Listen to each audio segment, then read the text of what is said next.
So the state gives us 6,000. It used to be 5,200. People tell me now it's closer to 6.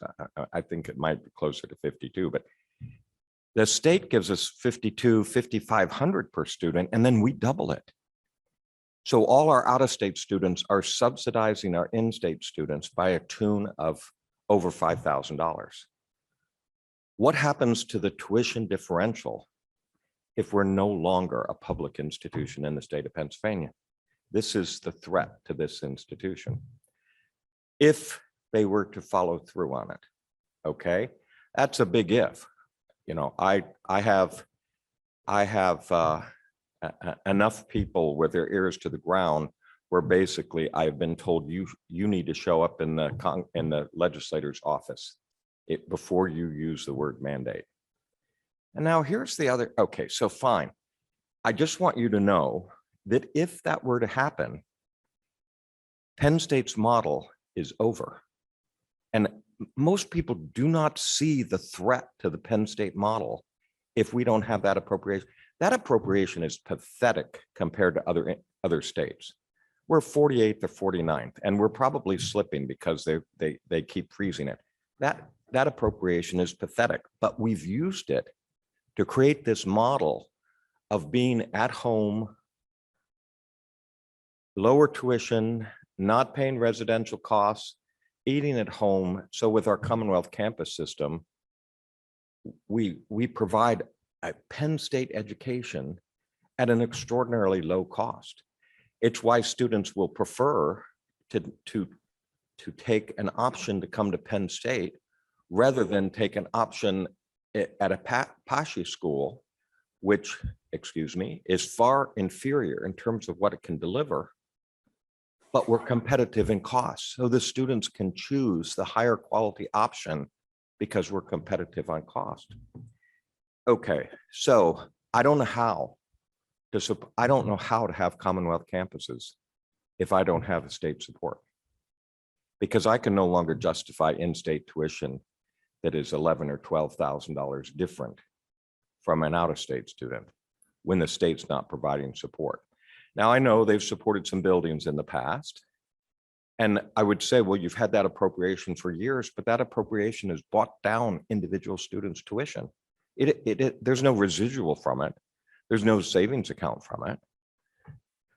And this institution has worked so hard on access and affordability that we have squeezed the budget and squeezed the budget and squeezed the budget, and there isn't a cushion anymore. When I came in the door, there was a cushion. There really isn't a cushion now because we have worked so hard to control in-state tuition costs in particular. So the cushion is gone. So in my mind, now imagine a Commonwealth campus student having to pay, let's just say $22,000, and a Pashi school is offering it at 11. Do they come? I mean, 20 to 30% of our students are first in their family to go to college. You just forced them to take an option in their education, which is not of the same quality and not of the same opportunity as Penn State. We have worked so hard to focus our funds on in-state students. We're 73% in-state. Alabama is 35% in-state because they're just pulling in the dollars. So this is an institution that is absolutely bent over backwards to make affordable education for in-state students. And if we don't have that appropriation, we no longer have the justification or the dollars to do it. So all of this is about this little word called mandate. And one of the things that is just so frustrating about it is that word has just become loaded politically. And, you know, I have seen so many words become loaded politically. It used to be you could say civility. That seems really basic to me. But civility is a loaded word these days. So mandate is a loaded word. So this is what your president has done. He has said, can I achieve the same result without saying the word mandate? And that's what I've been doing. So we incentivized, we made it easy to get vaccinated. The incentives went through the summer. We may do more. Vaccination clinics. Early on, we said it looks like Pfizer needs freezers. We might have a rush on freezers. Let's order them, even though we don't know we'll be able to be a vaccination site. We called up the state of Pennsylvania and said, we'll be a center for vaccination in Center, Pennsylvania. We worked with Walmart for them to do clinics, particularly for the folks on this campus. We worked on other campuses for the same way. Anytime the Department of Health or anybody else said, can we have space on campus? We said yes. We spent a lot of money making sure that we could say yes to help people get vaccinations. And we told everyone that if you upload your vaccination, great. If you don't, we're going to test you. And so amazingly, students coming into the residence halls that couldn't enter without a vaccination card or a test, there were a rush to get all this done, and parents saying, you're vaccinated, what do you mean you didn't upload your data? Now we have to go over to the white building and do a test before you can move in and get in line and do that. So a lot of pressure, do this, do this, do this. So we're right now above 97% of your executives and administrators that are vaccinated. As of about, I didn't actually look this morning. I slept in a little bit. I don't know why. I was exhausted after yesterday, but for some reason I was. So a few days ago, our academic personnel were 92% vaccinated. Our residence halls were 88% vaccinated and climbing. Our staff were somewhat lower in the 70s, but I want to point out to you that we do have one union for which this has to be a subject of negotiation. These are starting to be pretty good numbers. The slowest areas are Commonwealth campuses with commuter students. That is the slowest. The faculty are a little slower as well, but they're getting up there. And you can imagine that in some rural parts of Pennsylvania, on a campus with people living at home, they may have very strong views about what they're doing, but they have to be tested. The faculty have to be tested if they're not uploaded their information. The students have to be tested. The staff has to be tested if they don't upload their vaccination information. And there are consequences. If we ask you 3 times and you're a student, you're suspended. You're going home.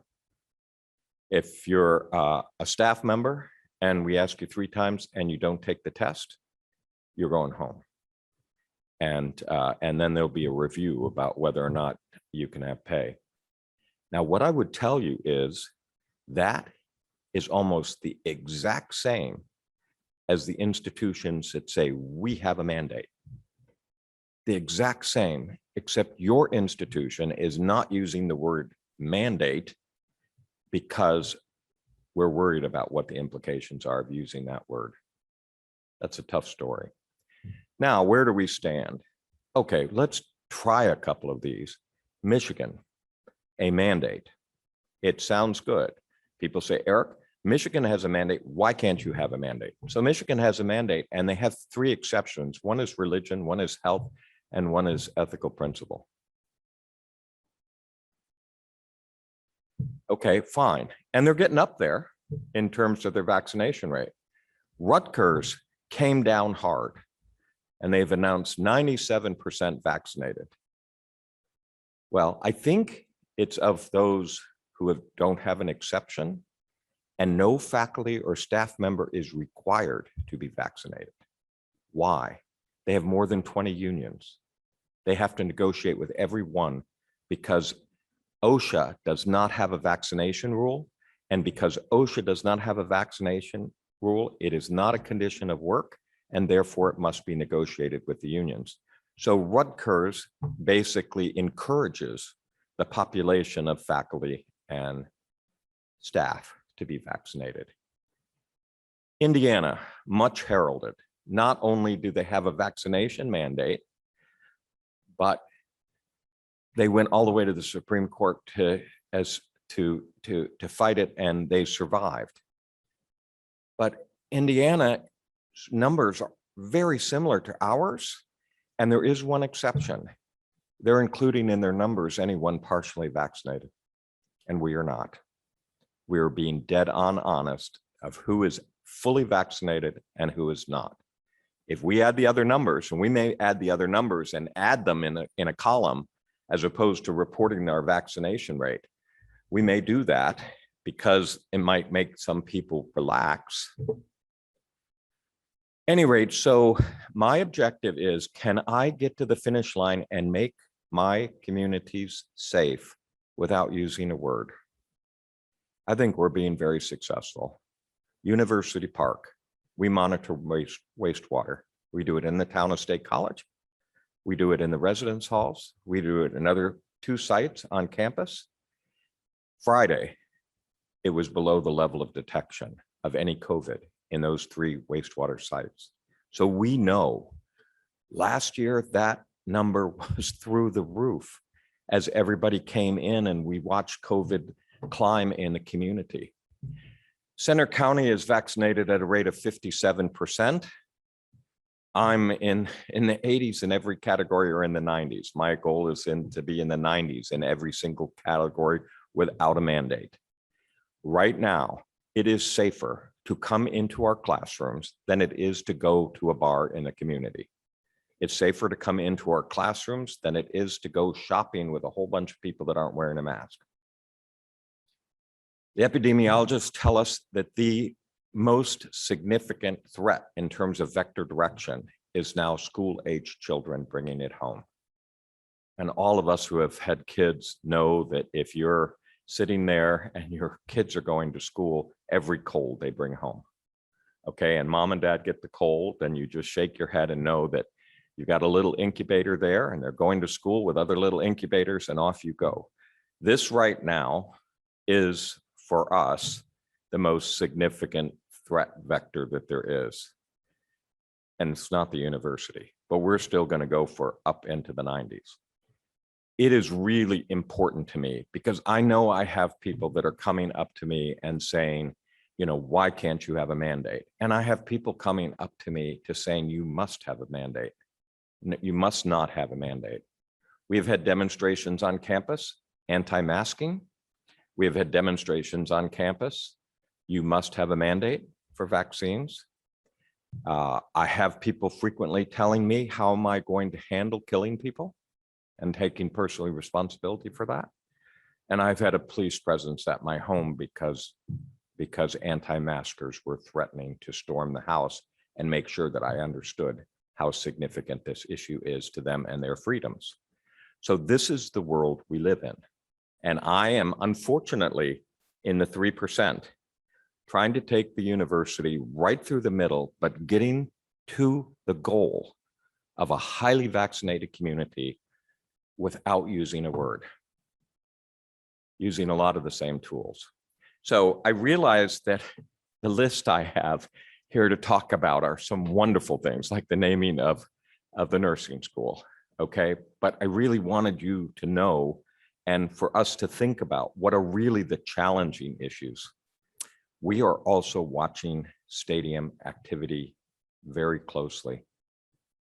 We have a significant number of people who are pro-mandate who believe this has come to personal choice.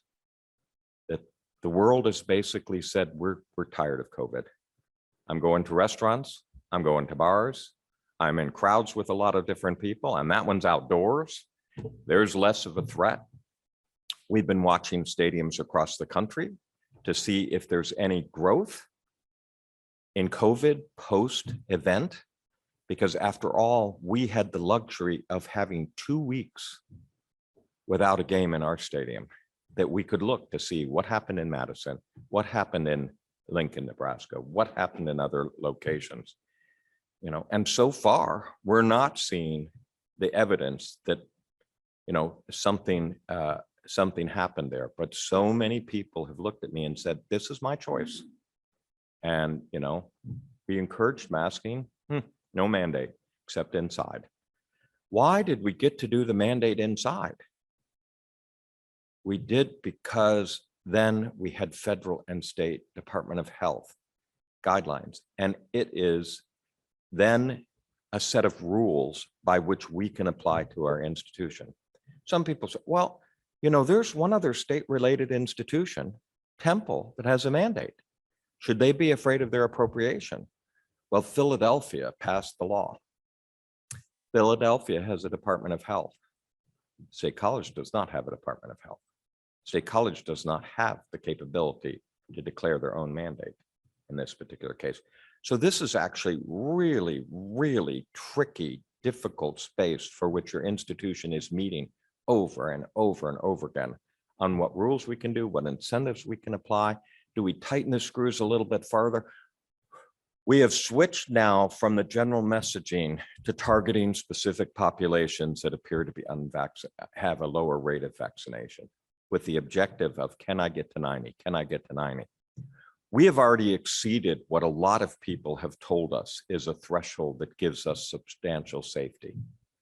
But I want it to be a little higher. I want to be able to brag about Penn State just like any other institution that appears to have a strong mandate, when in fact they have a lot of exceptions.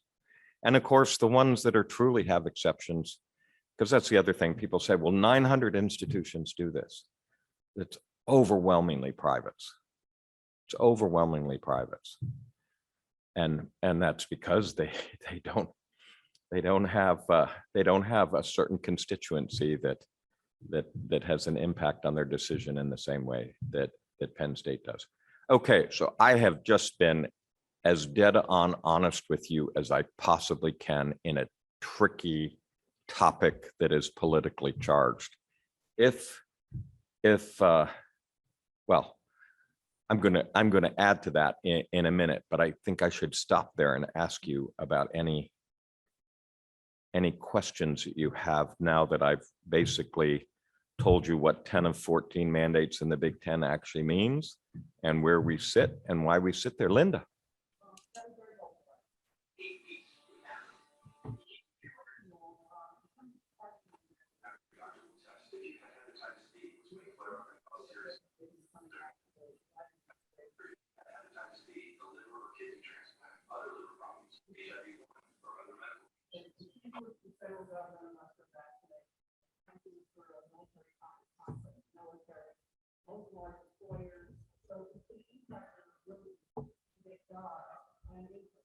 Yeah. So they do. So I will give you an example. Our nursing students are fully vaccinated. They can't participate in the clinical exercises that they need to. That's a part of their accreditation. They're fully vaccinated. We have by rule determined that we have a number of buildings federally owned, built USDA, ARL, and in the process of making sure that you cannot enter without either proving a recent test within 3 days or be vaccinated. And look, if every time I go into a building, every 3 days, I have to get a test to prove, why not just get vaccinated? You know, that is what will happen in that particular space. Yeah. Okay. And is he asking it out loud? It's personal and incredibly strong for the top on planet Earth. I've been telling everyone, this is great. Hello. It's clinically proven to detoxify the liver online, and it restores by helping heal downstairs for the last 7 days. So anybody not speaking that is on Zoom probably needs to mute because we hear a little chatter. And David, would you go ahead? Yeah, can you hear me? Yes, we can. I couldn't hear the earlier question. I thank you very much for this briefing, and I think it's very sad, and I really respect you for the efforts you're making. It sounds pretty clear from the tenor of your remarks like you would like to see everybody vaccinated. I think it's very depressing that the university is feeling it has to cave in to anti-science people who don't know what they're talking about. I'm wondering if what you have told us has been said publicly and whether the public realizes that the state legislature is putting at risk the health of their children, or if they cut the budget, if you do require vaccines, and they cut the budget, that the Commonwealth campuses, which reside in probably the very places that oppose vaccinations, are going to be the ones that suffer the most at the action of the legislature. So I'm wondering if you have made clear your dilemma and the role the legislature is playing in this to explain Penn State's position. And if not, why not? So it's a very good question and an interesting one, because we had a lot of internal discussion about how out there we should be about raising this issue. And I did have a public letter that was in response to a faculty senate vote. Yeah, and so there were a lot of different parts of it, but one of them was, this political issue. And government affairs folks said, look, we have to be careful, because if you say that we're not doing this because of these people, that's as bad as just going ahead and doing it. And so I said the sentence gently, that political pressure was certainly a part of that. Well, that's the only thing that got picked up by the press. And so Jake Corman was interviewed, and he said, well, I would always support Penn State's budget, but I do think there are people in the House that would not.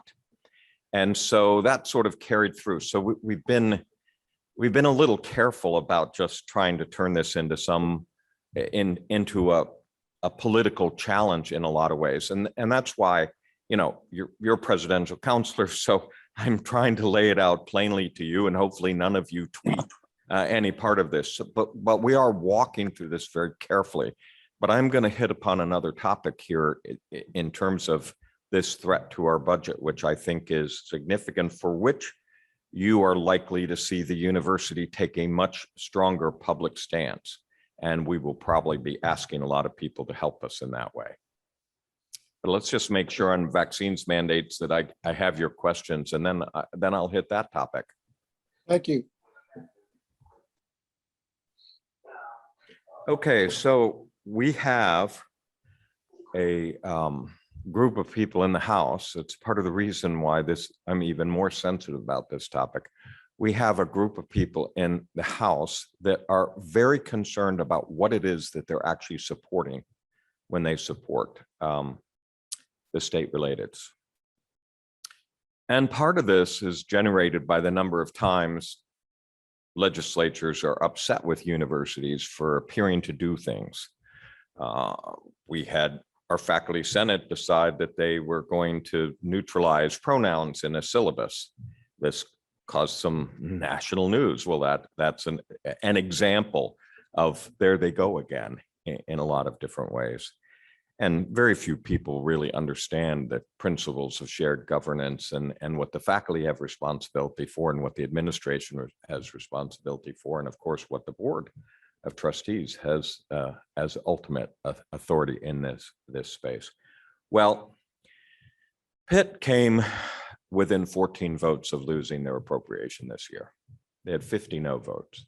And as I said, you need 2/3. It was interesting because the typical thing is, if someone wants to hold back an appropriation, everybody waits in line for that school. It's a way to twist them a little bit to change what it is that they're doing. So that did not occur in this particular case, but they had 50 no votes, and we were watching it carefully. And the no votes came in a couple of different areas. One is that Pitt had a required diversity, equity, and inclusion course for all students. And they also had the case where, although Pitt says it's not true, where they had an individual that was doing fetal tissue research, although Pitt, as I said, was claiming that this was not being reported correctly, and I believe they've invited an independent review of this. So this was 2 strikes against Pitt, and Pitt also came down very hard on a union organization effort. And so the support that Pitt typically got from the other side of the aisle, they were rather disturbed by Pitt. And interestingly, Pitt's support is more regional. Penn State, we are a statewide institution. Pitt gets a huge amount of support from legislators that are in the western and southwestern part of the state. And that was the very group that went after Pitt for supporting things, and it could be with a state dollar. So interesting to watch that get so close to not getting an appropriation. So a whole group of ideas are popping out of our legislature on how to control the dollars we get so that they know what they're being spent on. We actually, a number of years ago, I wasn't here, toyed with the idea of actually sending a student a bill that had the total tuition, and your state appropriation discount from the state of Pennsylvania is X, and subtracting it. So it was very clear that every student in the Commonwealth knew that the state appropriation was being used to discount tuition, because that's what we use it for. We use the entire thing in that mode. Actually, as I already said to you, we use twice as much to do it. We put this on the back of out-of-state students, even though the state of Pennsylvania is not providing the support that equals that differential. Okay, so what is floating about in the legislature right now is a voucher program to give all of Penn State's appropriation to, and the board is going to talk about this on Friday, give all of our state appropriation to FIA. And then the student can decide where to take their $6,000 or their $5,200. Now, the problem with that is I can't keep tuition the same. And because if that tuition is based on getting the $250 million. So if FIA has it, in order for me to balance my budget, I have to at least raise the tuition by $52,000 or $6,000 and have the student take their FIA money and bring it to Penn State. But since they're taking the state-related appropriation and putting it in FIA, because they have control over the PASHI schools in terms of their governance. So if they give our dollars to FIA, and I have to raise my tuition to say $18,000 for someone at Du Bois, will a student take the $5,200 to Clarion, which is still at the same $11,000? Or will they take their $5,200 to Du Bois in order to bring it down to what the tuition level is that we currently charge? Does this make sense to you?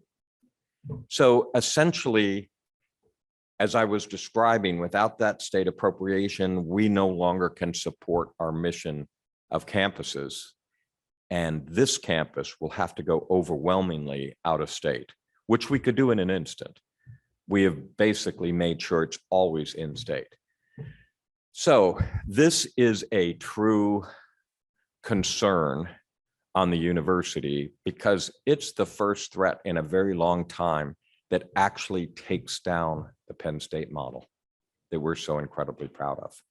So today's question, and it's, you know, we will have a lot of discussion about this. We see no choice but to have a statewide advocacy program go full bore because of the level of threat here.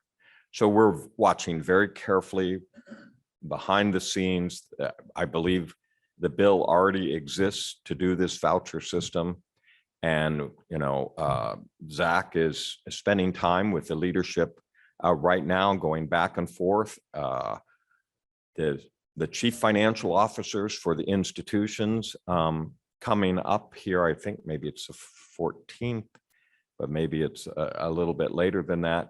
We'll be meeting with the chairs for our budget to understand the implications for the state related. They've asked for the chief financial officer from each institution, Nick Jones, who has budget authority for education and general funds. And so that is the tuition budget.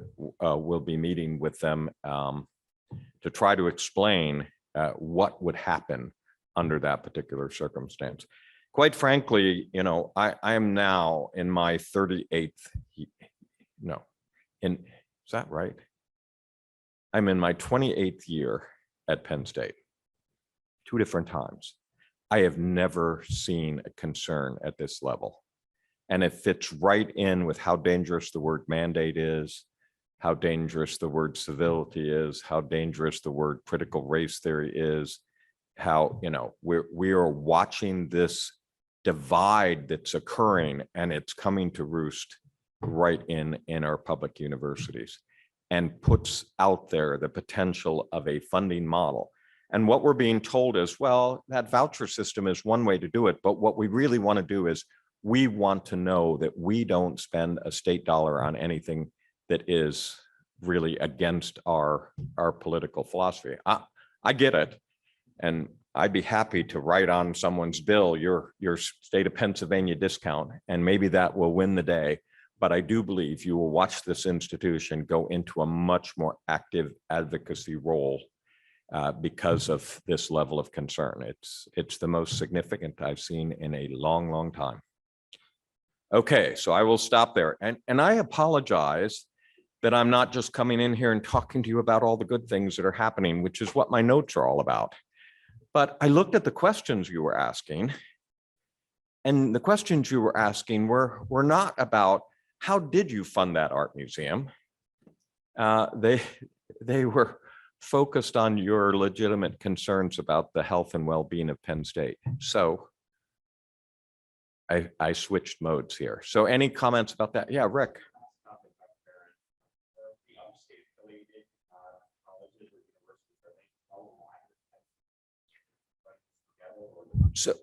So we most certainly will. I've already had some discussions with Pat Gallagher at Pitt. Please don't quote me. I believe he thinks it's a foregone conclusion. So his view on what to do about it is different than mine. I believe that if everybody in Pennsylvania starts to say, what Pennsylvania, if you're an in-state student, and I use this as an argument in Florida in order to get the state appropriation to change. And I was successful in getting it done. And this is what I said. Who are the ranked universities in the state of Florida? Florida State, Florida, Miami. Okay, Miami is a private, it's expensive. If your state, if your public institutions are either not highly ranked because you squeeze too much dollars out of them and they're not capable, a bright kid with their mom and dad would rather pay and send their kid to an out-of-state school that is highly ranked than take a second-tier school or a school ranked 104. They would rather spend the money if their child is good enough to be in a top 25 public. They'll send their child to a top 25 public rather than one that's lowly ranked. So Florida and Florida State were the dam preventing a brain drain of in-state bright students. It's fine. College education is important for a lot of people, but for those really bright kids, those kids that are going to tear up the turf in the country, they're going to go to a good school. So Florida better have a strong, highly ranked public university. Okay, so Pennsylvania, who's highly ranked? Penn, Carnegie Mellon, Penn State, Pitt. Those are the highly ranked schools. If you wipe out a Penn State and a Pitt, this state, which already has tremendous brain drain problems, this state's highly ranked universities will be privates and not publics. Because either they will make it very difficult for the university, the public, to have a very high quality, which they already strain on, or, you know, you're going to go, not everybody's going to get, how many students does Carnegie Mellon even accept? I mean, we have more need-based students at Penn State than all the Ivies combined. So where are they going to go? Well, you're going to give them a choice of going to a school that's not ranked. I mean, I think the highest ranked PASHE school is literally, I think there might be one that's in the top 100 of regional schools, not national comprehensive schools. There is just no comparison. And I don't mean to be mean to the PASHE schools. I'm just telling you that this state needs highly ranked publics if you're going to keep the bright kids in this state. And so, you know, we will be putting forth those arguments to the very best of our ability. And I would hate to see the brain drain in Pennsylvania get worse than it already is. You know, I can't even remember at this point, since I was going on and on, whether I answered your question. Oh, yeah. So, okay, thanks. Because I really did go off on a tear, didn't I? So the simple fact of the matter is, and again, I'm being perfectly blunt with you, everybody looks to Penn State to do the arguments. We have the advocacy groups. We have a Lion Caucus. We have thousands of people in the ag sciences and agriculture community that will write letters of support. You know, we have clout. Everybody else has sort of stood behind us in this particular process. I do think Patrick Gallagher may think this is a foregone conclusion and he's trying to plan that way. We believe that we should step up. And I think if we step up and fight, the others will go right along with us. So, but they do not have the same mechanisms to do this as we do. And we're everywhere. Now, the other thing about it is we have to be really careful, because I don't know whether you remember, there was one time where there was a budget fight and Graham said, you know, we're going to have to shut down some campuses. And he got a lot of grief. How dare you threaten us? So we have to find a way to do this without appearing that we're threatening in the process. I had one time where I was talking about if they cut our appropriation, and I was talking to the Speaker of the House, what we would have to do. I didn't even get the words out. And he said, Eric, don't threaten me. I don't want to hear what you're going to do. We're going to do what we need to do. I don't, you know, so there's a lot of sensitivity in this space. So we'll have to talk about the model and everything else and the implications and all these things like that. We already have some legislators who say, well, why would you have to raise tuition if we took away your appropriation? You'll get it with a student coming in. No, but the 10 is there because we have the appropriation. If you take away that money and then they bring it with the 10, you still lose $250 million. Yeah, Gene.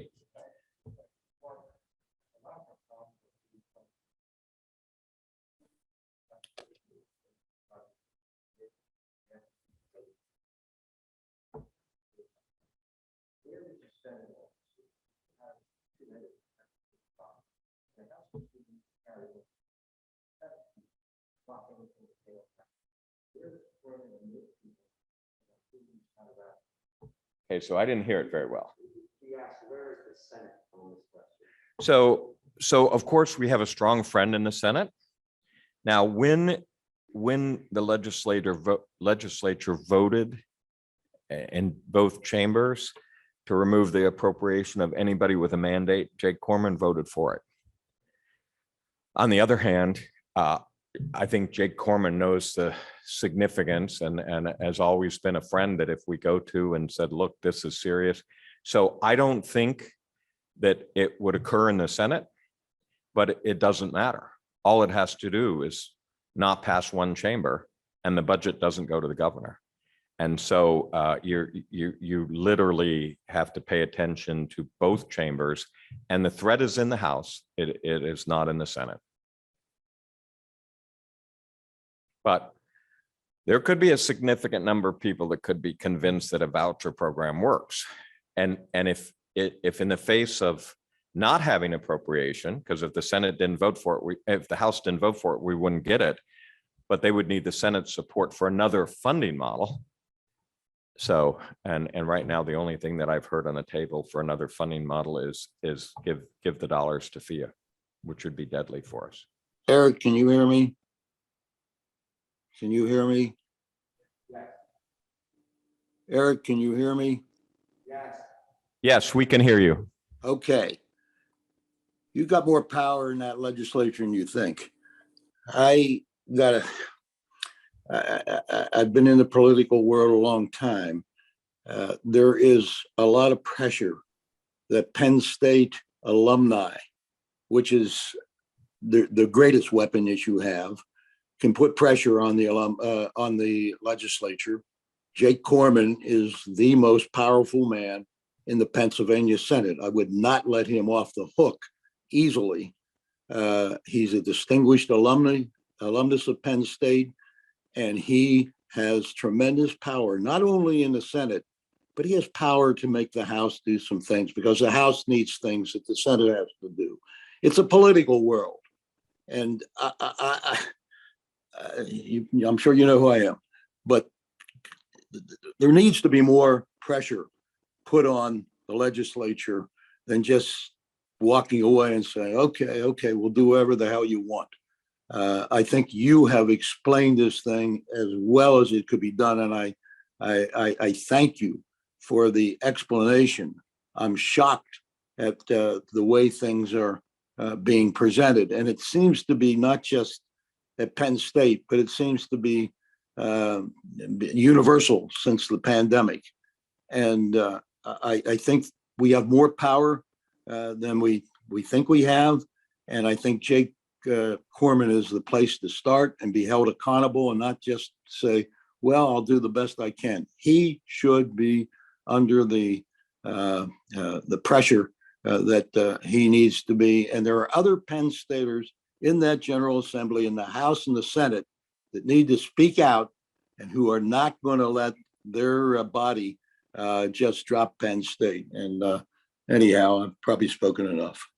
So Bob, I completely agree with you, and it is exactly the reason why my statement and including to Pat Gallagher is that we're going to step up and fight over this. The way we do it is important in order Yes. to make sure that we don't get a backlash. And so telling this story is something that we will work at. And I agree with you. And part of the reason why I have explained this is because of this statement. Is it really conceivable that this could happen?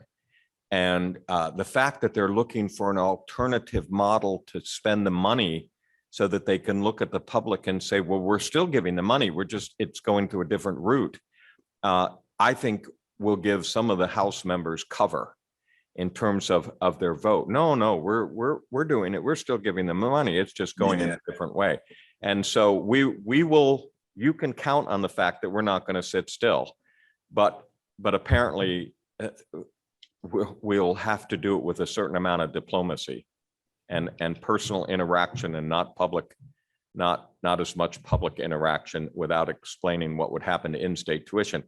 I think if the 50,000 in-state students that we teach, undergraduates that we teach, thought that their tuition was going to go up substantially, I think they'd howl. So I'm counting on that, Bob. I'm counting on you being right. Any other questions? Question, Eric, about the in-state, out-of-state balance. And if the in-staters are going to howl, will they also leave? But the question really is, some public flagship schools have seen a growth of in-state students because of COVID, kids who are staying closer to home. Are you experiencing that? So this was actually one of the things that we were paying close attention to related to the pandemic, because there was this sense that especially if you were in a position where you would all of a sudden have to switch to remote, that being close to home, you're already at home. You're not in a residence hall, which is a threatening environment. So we thought that we would see that in a big way. We saw a group of students choose World Campus still, and a fully remote education. Some international students had to do that anyway. But I can't say that we saw a rush to the local campuses. University Park, the university had 111,000 applications for first year. That's an enormous number. Almost every campus was up slightly, but University Park was very strong. And so I thought we would see a bigger trend to being local, but we didn't really see it. Other questions? Would you like to challenge it? Take another challenging topic? Okay, so post all of the issues related to diversity, equity, and inclusion, the university set about on a path to have some profound change in the university and make sure that our campus was welcoming and inclusive. Now, I personally think this is a moral responsibility of a public institution.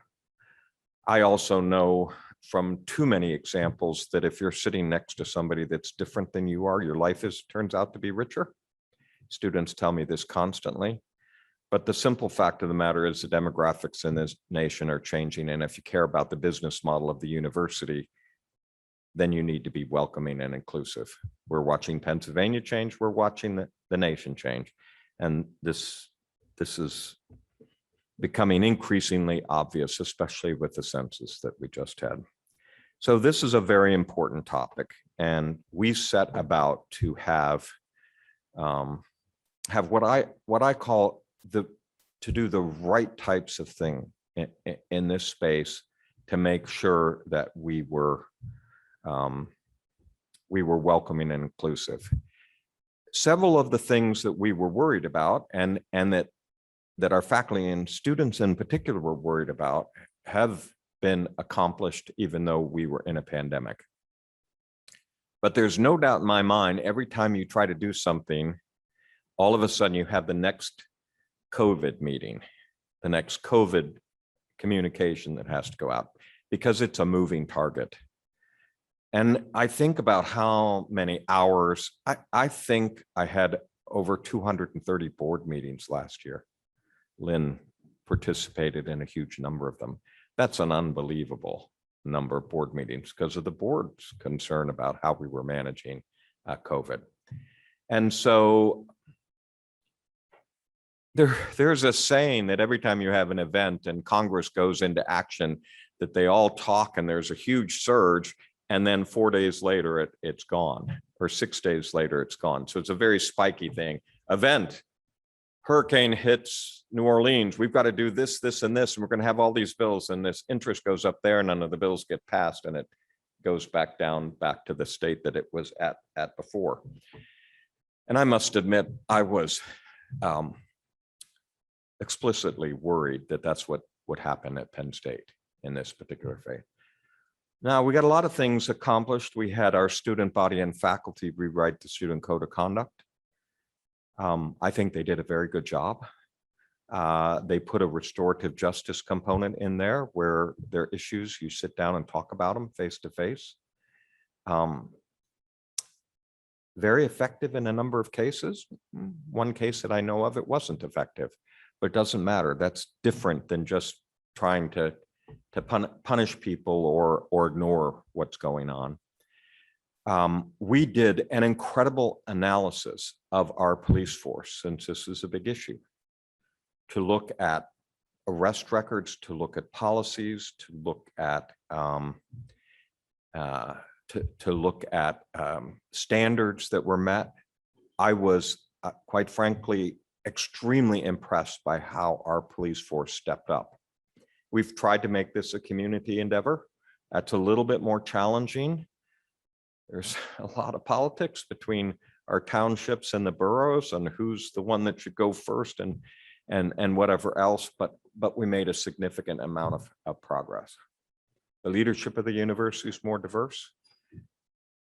Underrepresented students were up like 18% in the freshman class. That's outstanding. We've got a couple of years where we had a real boost. The slowest part of it is faculty hiring, and the faculty would like me to do something about it, but the faculty do not want me to be involved in their searches. It's a little bit of a challenge to do it. Apparently, I would not be particularly good at identifying, say, the best architecture faculty member, new faculty member. So rightfully, this is in their bailiwick, but yet it is the one place that hasn't changed in a decade. There are a number of other pieces of this that we've been thinking about, and that I have stated that I will get done before I go. One of them is to look at this problem. You know, this is the way I think about Penn State. Penn State has an issue. They don't just sit there and go, okay, how do we get through this? They say, how can we become a national leader? We became a national leader in child maltreatment, getting the national center because of the efforts we had. So we didn't just say, we just didn't suffer from this. We said, how can we go out there and be a leader? We had a problem in a fraternity. It was tragic. Penn State didn't sit there and say, okay, how do we survive this? We said, how can we be a national leader? Now we got 60 or 80 universities that share with us a report card on the health of fraternities and sororities. And we're learning a lot. We turned it into a research endeavor. We want to do the same thing in racism and bias. So actually tomorrow, the President's Council will review a proposal for a new center as part of the Social Sciences Research Institute to create such a center that focuses on the research and understanding of bias and racism. This to me is Penn State. You got a problem? It's not just a matter of going, okay, what we should do this or this. It's okay, how do we now project our knowledge and our expertise across the university? It's one of the things I'm most proud about in terms of the attitude of this place. Certainly fits with my own personal attitudes. So that notion of becoming a research leader in understanding bias and understanding racism appeals to me, because then it naturally flows into the policies all across the country, because we understand what's behind all of these different issues. So I just want you to know that one is occurring. Now, one of the other recommendations was to have a chief diversity officer. Now, I could have hired such a person a long time ago, but there's a lot of controversy about it.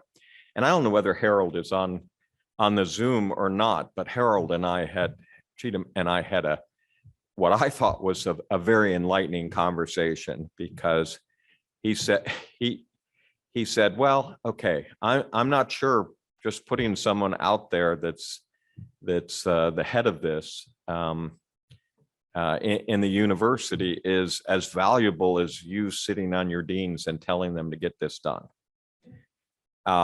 Because he was a dean and he did get it done at Clemson. And, you know, I got the sense he was a pretty tough cookie in terms of saying what was going to happen at Clemson in his college. And so I have started to put more pressure on that we need to solve this problem. Everybody's telling me to solve it. And the one tool I have is to put pressure on the people that are the next level of the administration in this university. So I'm working on that. So the one thing I haven't yet decided to do is a chief diversity officer, even though I said I was going to do it. And that's partly because everybody has a different opinion about whether they should report to the person, not report to the person, where they should sit, where they shouldn't sit, who should the person be. And this is within the community that is trying to drive stronger diversity, equity, and inclusion efforts at Penn State. They're the ones that have the most argument about how it is that we do that. So I've chosen to try to put more pressure on my deans right now and my chancellors, and we will see what happens. But it really is going so much slower than I ever thought it would be. But like I say, it seems like no matter what thing you want to do, all of a sudden some Delta variant shows up or something else shows up, and you're in the next 16 meetings and 45 different emails on what press statement we should put out there. So I wanted, this is a very important topic to the health of this university, and I wanted to make sure you understood how far we've come and that we're also not quite far enough. And I'm happy to answer questions on that. And if Harold's on, maybe he could comment and tell me whether he thought the conversation was as good as okay. He isn't, according to Rich. So I thought I saw his name on the list. Okay. Should I move here to things that are more exciting and less stressful, but hopefully at lunch, we might have the opportunity to chat about a lot of different things. Research expenditures, 1.01 billion last year. We don't have the accounting for ending July, but the grants and contracts during the COVID year went up 9%. That's unbelievable. How could that be? Here are all these faculty and they're writing proposal after proposal while trying to teach remotely and going back and forth between the classroom. That's unbelievable. We're up 23% over the last 5 years. So COVID spending dropped. Next year is going to be a banner year where we will surge significantly over $1 billion in terms of our research enterprise. That's remarkable. Still 16 fields in the top 10 of funding. That's rather remarkable. We're tied with Johns Hopkins. Last year we were ahead of them. This year we were tied. The year before we were tied with them. You are at the very top in national funding of science, technology, and engineering in this country in terms of its breadth. Some schools have more than $1 billion. That might be because of their medical enterprise. It could be because of something else, but no one's broader in terms of the science and engineering we do. And if you read Forbes magazine, Forbes announced that we last year graduated more STEM majors than any other university in the country.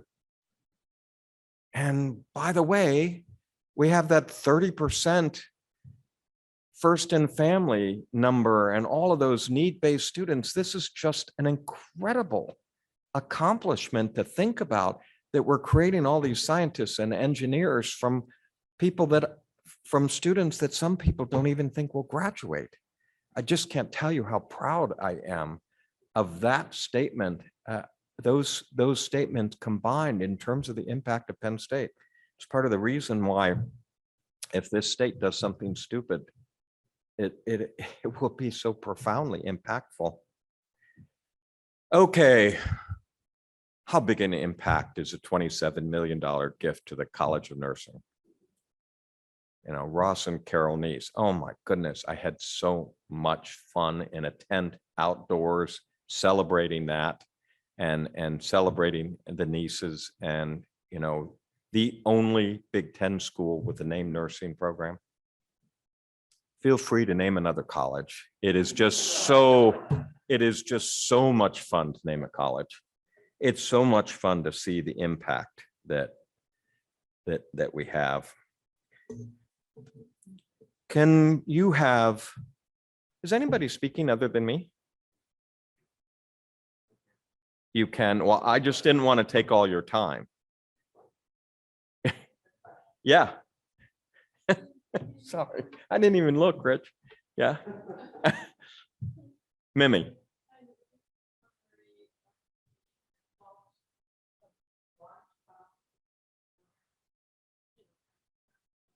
Yeah.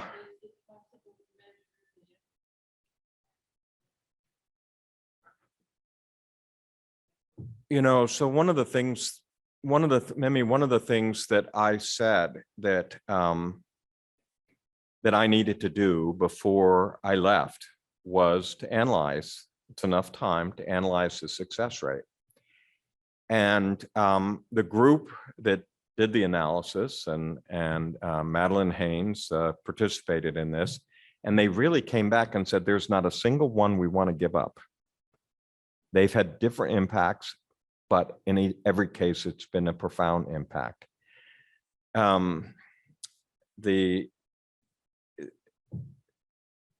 Some of them have really had a transformational impact of parts of their downtowns. New Kensington being an example. Some of them just have a constant flow of students going through, and others, you know, I was at Greater Allegheny, and you know, the doing a ribbon cutting for a new science lab building, a renovation of a science, and they were talking, I think it was it was either the mayor or the town manager was talking about the number of students that were taking their ideas to their lunchbox in Mon Valley and taking the next step. We have some huge success stories, but literally the number of people that gone through the launch boxes is in the many thousands. That's far beyond whatever I thought. And we will cut the ribbon on the Happy Valley launch box powered by PNC here before I leave. And that has moved from an incredibly successful endeavor to needing more space, maker space, design space, legal aid that is there, boot camps, idea labs, and community members are going through, and as well as faculty. And we have some notable successes. Reflection Technologies just partnered with Under Armour and have become a major mental training for athletes. It's you know, there are just so many great stories that come out of that. We have minors in college after college after college. This university in 8 years has become an entrepreneurial university. Before, we might have been thinking about it, but today we are. And I would match it up to what any university out there is doing. Even to the point where we said the weak parts. So the weak parts were, can we get visibility to our IP? Our IP fair and venture capital attracts an enormous number of people. Well, we had another concern that we can't invest in our IP. We need other people to invest in our IP. Stanford can invest in their IP, and if there's a failure, you wouldn't know about it.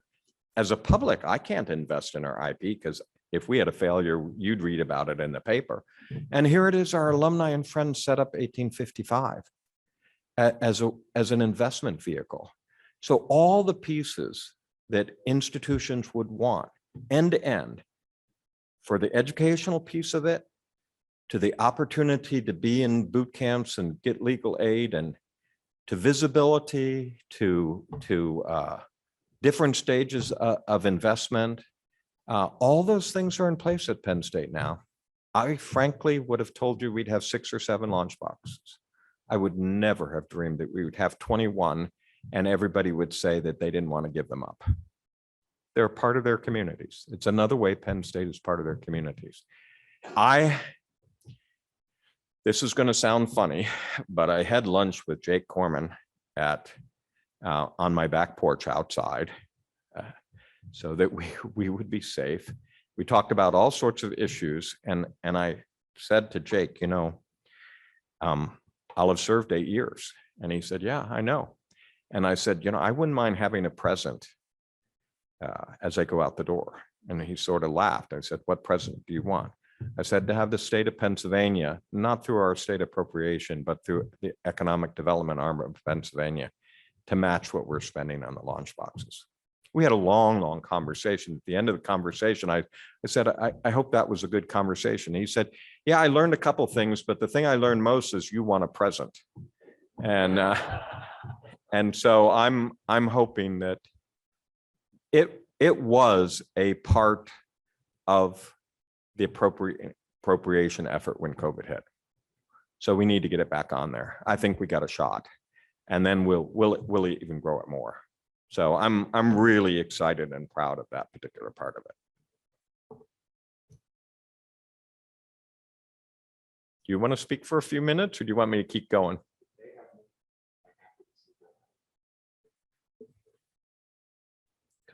Yeah.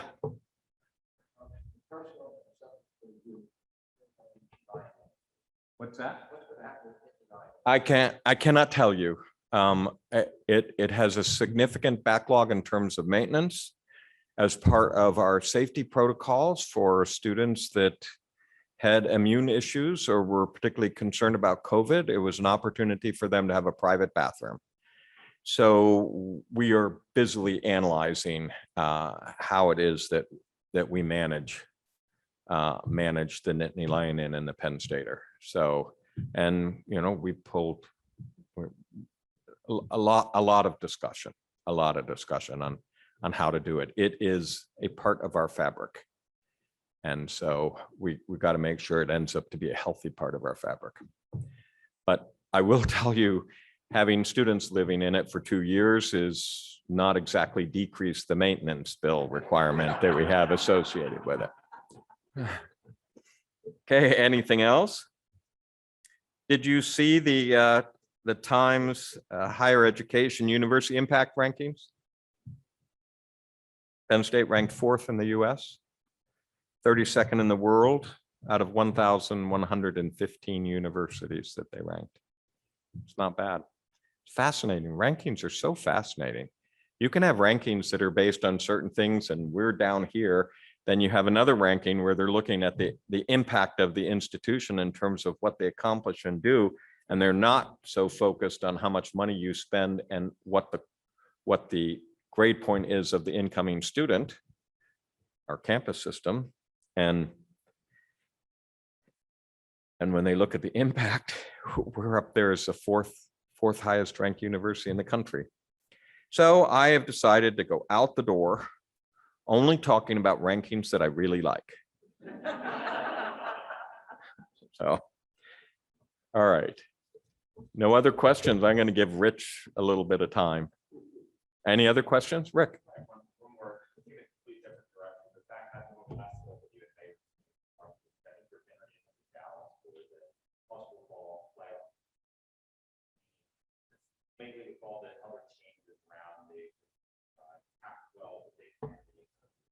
Yeah.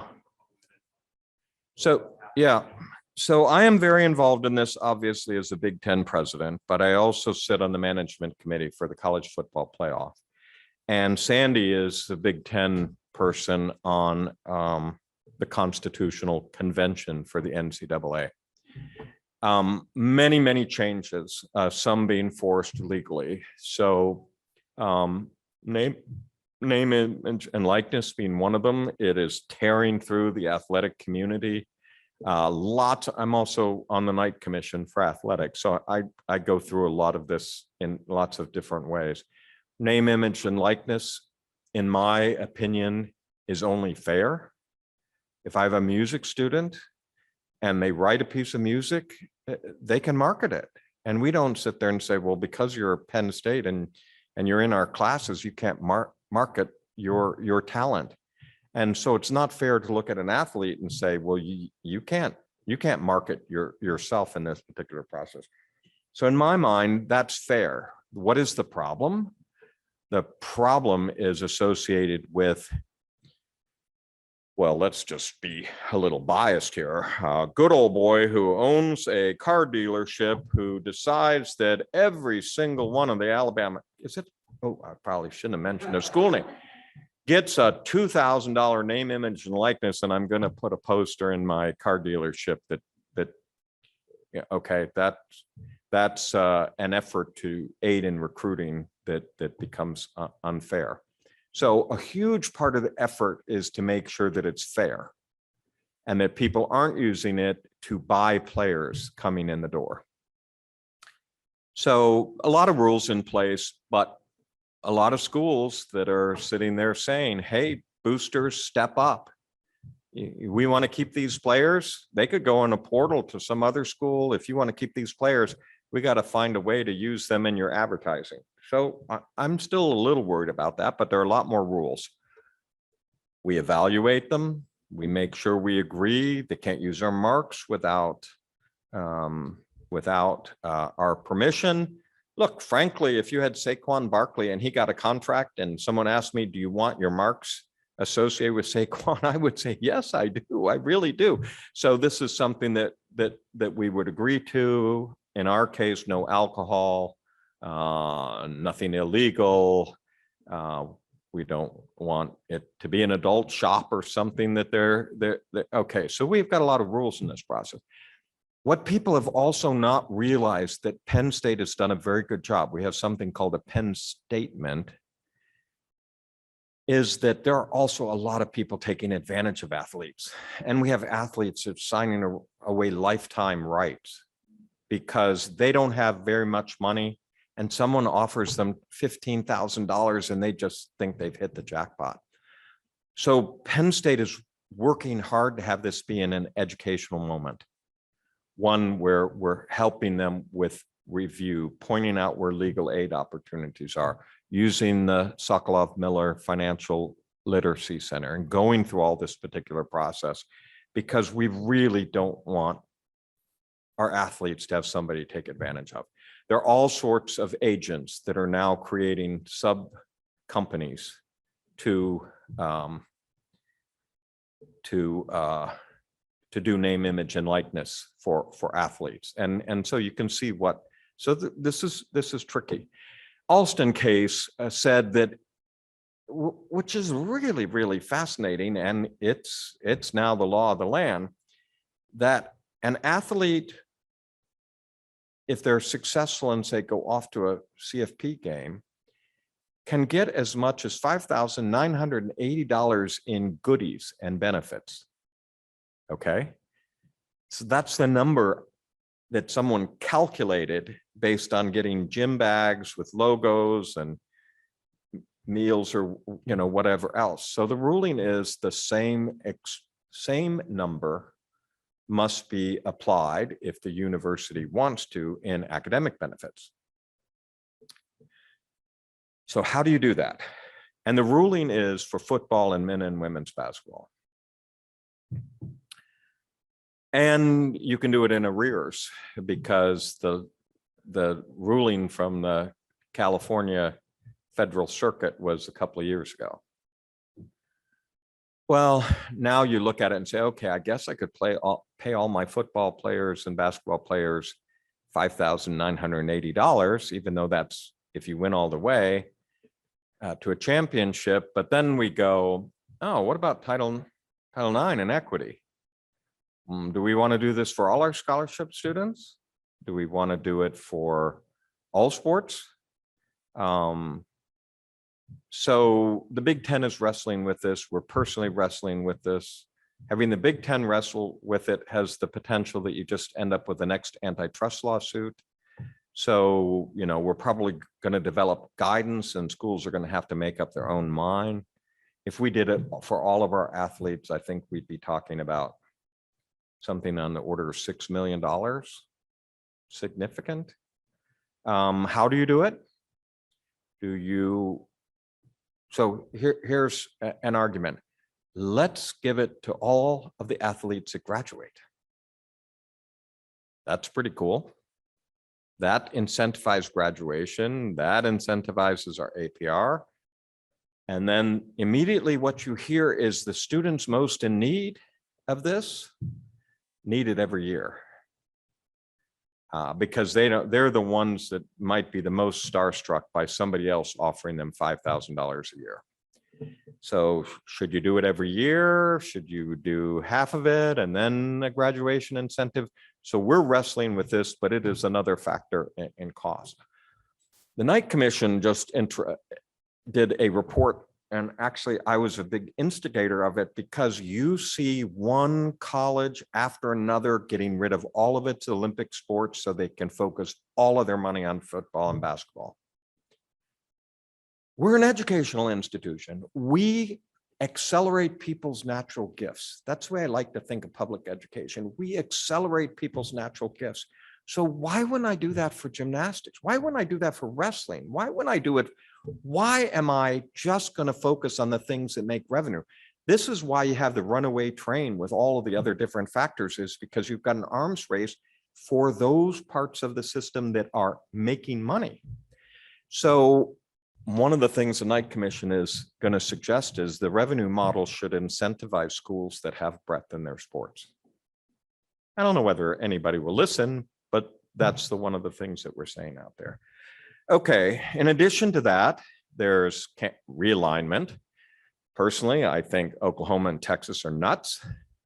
They just made it harder for themselves, not easier. I mean, I think Oklahoma has a shot at being in the playoffs every year because they're in the Big 12, and they're the strongest member of the Big 12. So we'll see how that happens. I like the fact that the ACC and the Big 10 and the Pac-12 have said we're going to discuss all these things.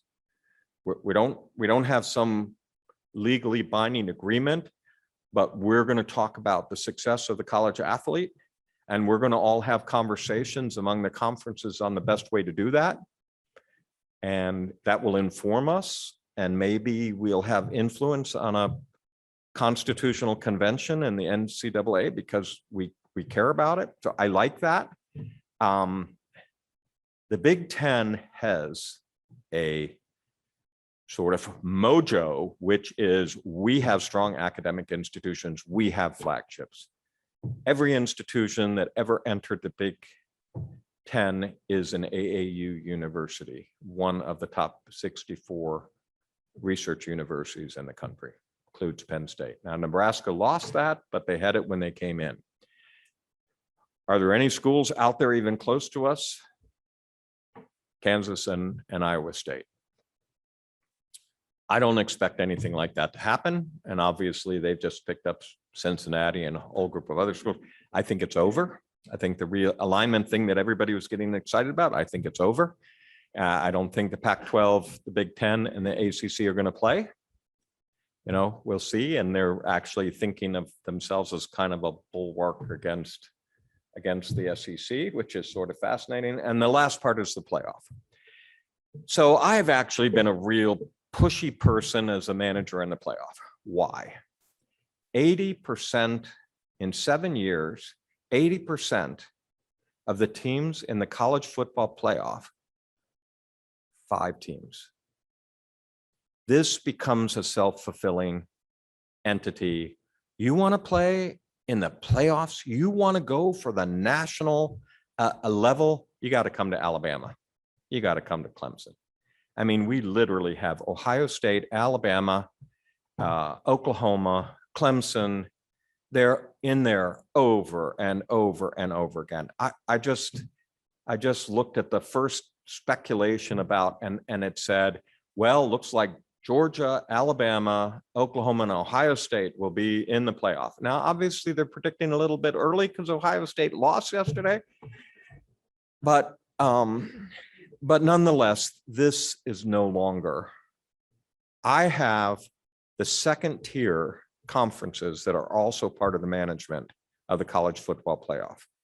They have no prayer. There is no way. Central Florida can go undefeated and no one's going to put them in the top 4.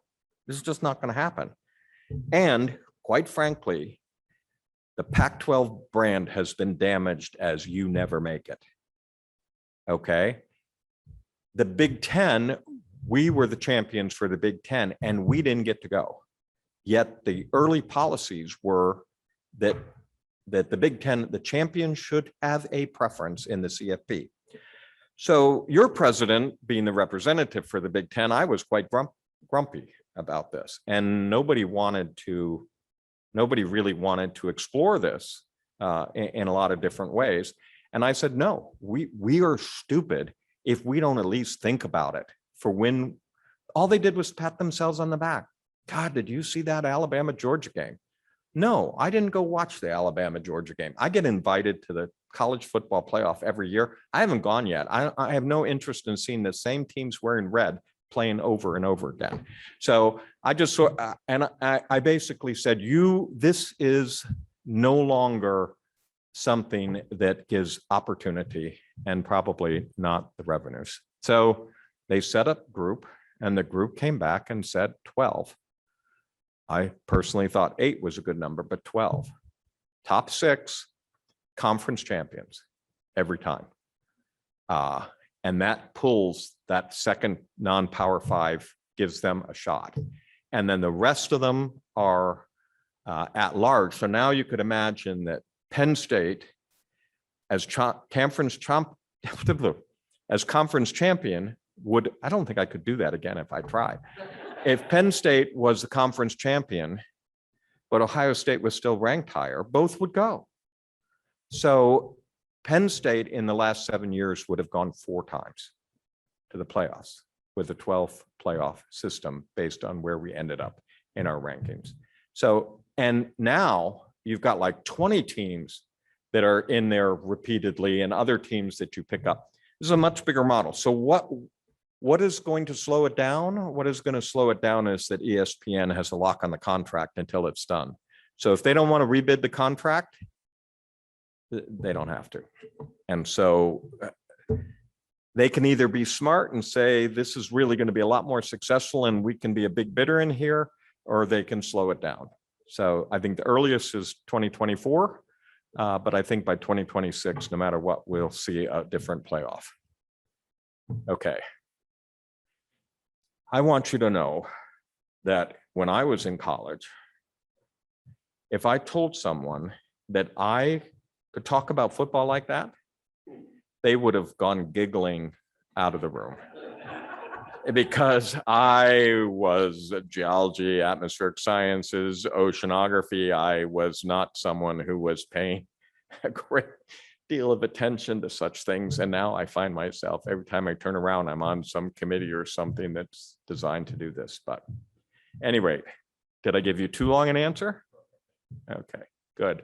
What am I afraid of? Schools will start spinning off their athletic programs into separate entities so that they have control over the revenue and the number of sports.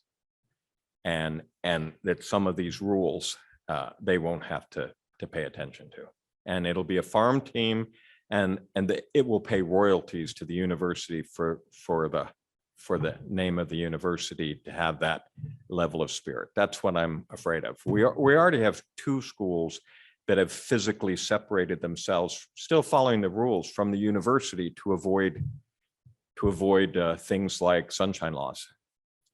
So I really worry about what direction this might go. And you know something, I go to gymnastics here and I just love it. Wrestling is just unbelievably exciting and such high quality. And you look at, and you know, you go to a women's soccer match in Cary, North Carolina, and watch us get a national championship. These are talented young people. What would we do without those almost 900 athletes at this institution that have such a breadth of quality? The notion of us going from 31 to 19 like Alabama just is frightening to me. So, all right, I definitely talked too much, and I even went overtime, and Rich didn't get a minute. Sorry, Rich. Otherwise, he'd get up here and say that I already took all of the words that he was going to say anyway, and he'd have to go in a different direction, right? Okay. I really appreciate the fact that you're here. I appreciate the fact that I can be candid with you and know that I won't read it in the newspaper. And so thanks.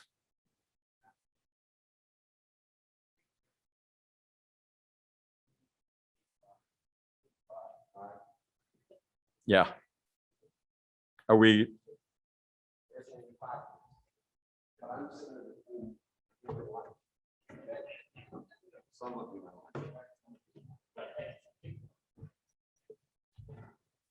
Well, for our guests that are here, I'm the guy between you and lunch. And for our guests that are on Zoom, I'll try to be quick and do this quickly. Our tradition when we gather the presidential counselors and Penn State is in a campaign is to give you an update on how the campaign is going. And Dr. Barron alluded to some of it when he talked about the recent gift from Ross and Carol Neese to name the College of Nursing. That was a really powerful shot in the arm during COVID.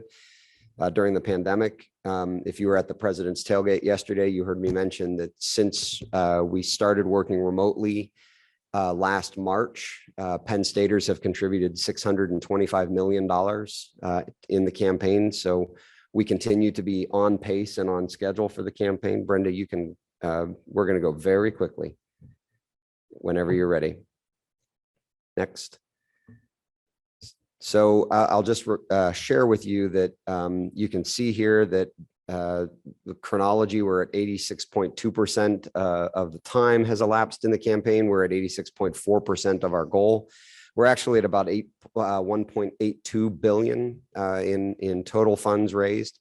And since the end of August, so just very early in the month of September, we've actually gone over 100% of goal for Impact the World. We're now at 100.2% of goal for Impact the World. So we had a cushion the last time we gathered together as a group. We had a bit of a cushion. Now we're right on schedule, which means the next 10 months are going to probably turn my hair gray and give me an ulcer. But we're going to get there, and I'll show you how I know that we're going to get there in a second. Go ahead, Brenda.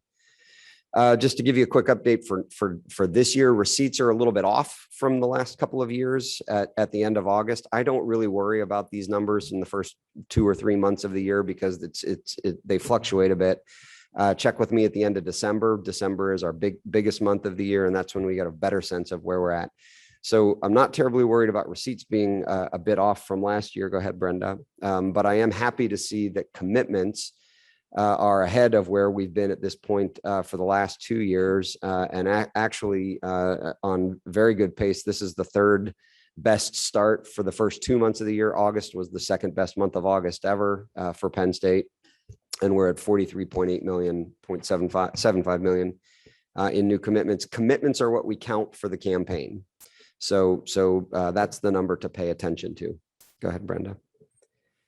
This is how I know that we can be confident. So when we look at the level of activity that our major gift officers are engaged in, we have just a little bit shy of $74 million in pending proposals to donors. These were gifts that were asked for in the last fiscal year, but where we just haven't yet had an answer from the donor.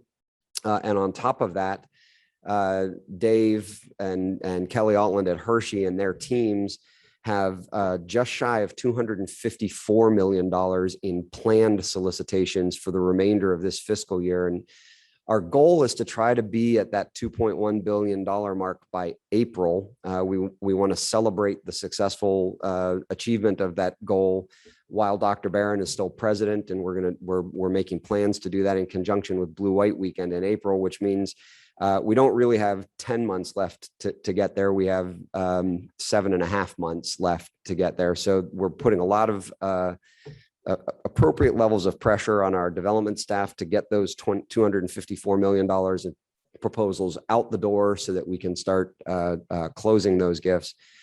Not terribly worried about the proposals in future years, but I did want to have them included because one of the things that is going to be a challenge for us, in keeping with the theme of challenges, the area where we've struggled the most during the pandemic from a fundraising perspective is generating new relationships, new leads with gifts, with donors, because we just haven't been able to have those personal interactions with folks who are not yet our intimates. They're not yet the folks who are stepping up to make major gifts. And so, you know, when you think about only $16.7 million in proposals that we anticipate coming in the first year after the campaign, you can see where we're a little bit nervous about what comes after this campaign. We're going to have to do some rebuilding, we think, in the post-campaign period. But if you add it all up, take the 16 out, $328 million, and we have 280 million left to go. We have the pipeline. We know the donors that we need to work with and get closure, and we're working very hard to do that. And I'm not going to do the rest of my slides, Brenda, so you're off the hook. And I'd be happy. Yeah, George.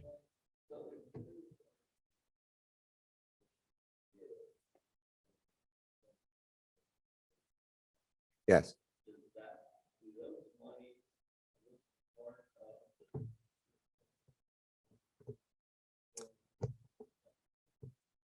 Nope, that in nearly every case, state gifts would count in the campaign. The only time they don't count is if the donor is too young. I'm 51. If I made an estate gift right now, it wouldn't count in this campaign. It would count in the next one, but it wouldn't count in this campaign. I think I should know this right off the top of my head. I don't. I think you have to be 60 on the last day of the campaign for an estate gift to count. So anybody who's going to be 60 in the next year or older, feel free to document your estate commitment with us, and we'll count it happily in this campaign. Okay, I think that's it for the program. Is that right, Brenda, Lindsay? We're all set. So I'll just thank the guests that joined us virtually on Zoom for being here today, and for all of you who are with us. We have a lunch just down the hall. We'd be happy to continue the conversation there. Thanks.